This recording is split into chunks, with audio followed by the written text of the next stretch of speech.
L'exposition englobe une variété de genres, y compris des peintures à l'huile, des peintures à l'encre, des gravures sur bois et des sculptures. Il s'agit soit de chefs-d'œuvre de différentes époques, soit de créations de jeunes artistes de ces dernières années. Mais ce qu'ils ont en commun, c'est d'aider à dévoiler l'histoire des 100 dernières années sous la direction du Parti communiste chinois. 这些作品它是有时代的痕迹的。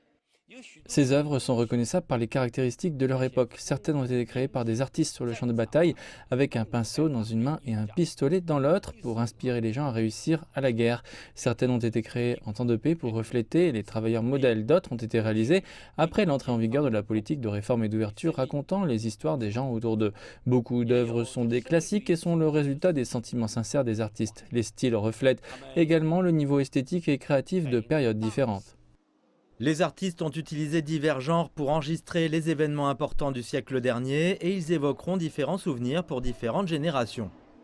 我觉得这是全中国人民 Je pense que les 100 dernières années sous la direction du Parti communiste chinois ont été une période assez importante pour le peuple chinois. Les artistes ont créé un grand nombre d'œuvres reflétant l'esprit de différentes époques et les souhaits des gens. Ils ont incarné une nouvelle esthétique. Quand des artistes ont travaillé sur de nouveaux sujets, de nouvelles voies artistiques sont nées, ce qui a conduit à une nouvelle esthétique. Cette exposition porte donc sur une nouvelle création, une nouvelle pensée et une nouvelle esthétique.